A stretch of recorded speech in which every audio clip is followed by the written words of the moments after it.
All right, everybody, so we did a video on why you may want to buy a 360. If you made up your mind that you did, I did a video on how you can protect yourself and what to look for at common issues with the 360 if you purchase one.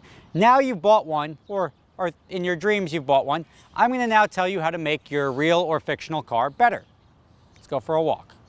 Now this is in no particular order, so don't think that any one mod has to be done before the next, but the radios that come in the 360s, not so great. Now, these cars make a fantastic soundtrack to your ears from the engine. So that to begin with means you shouldn't really be focusing on the radio. But the Becker units that they have in here are pretty terrible to begin with. So in both of my cars, I switched to different units.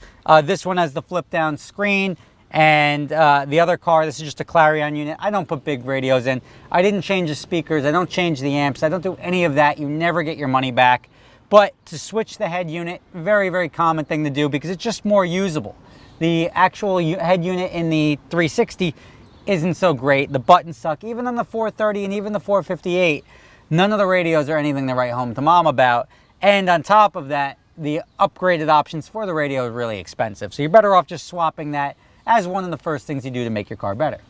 The Challenge Grille is something you definitely want. Most of the Ferrari 360s came with these. It's just a painted rear piece, and a lot of people switch over to the Challenge Grille. It's about $1,500.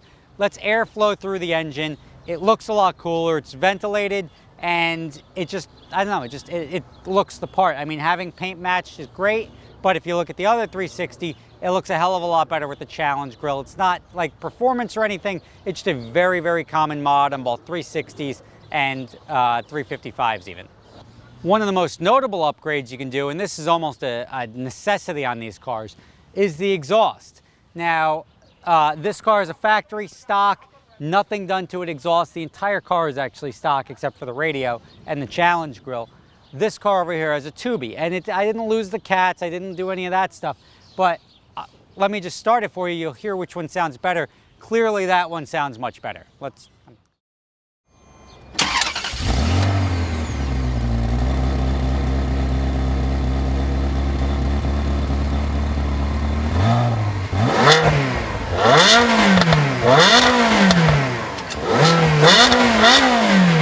So it's not terrible. When you're driving and you're under load, it actually sounds pretty good.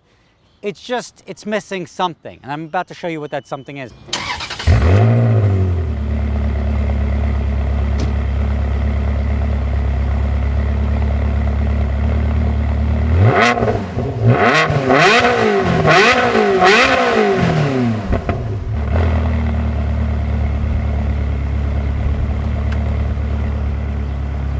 Tell me that's not a game changer.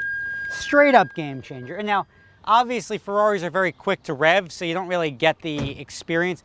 But when you're out there, you're under load, you're in third, fourth gear, winding it out, no contest. This one sounds much better than that one. I'm gonna put the Grille on. I'm missing like some nuts or bolts from it, so it's never gone on yet. But that car, the more I think about it, that car definitely needs something more.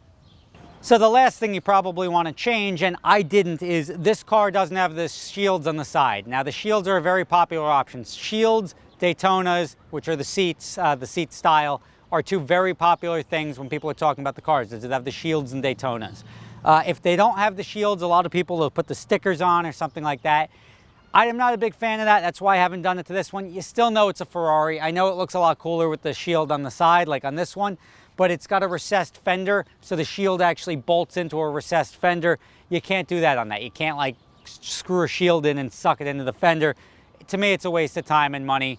But these do actually, the shields and the Daytona seats do carry a little bit more value than you would get without them. So that's it. That's what you should do. If you guys think I'm missing anything, if you guys have Ferraris, you're like, you know what? You didn't talk about this. This is a must change because Ferrari missed the boat on that one. By all means, throw it out there. If not, I hope I helped educate you about the Ferrari 360 a little bit more. Keep watching. I'll catch you next time.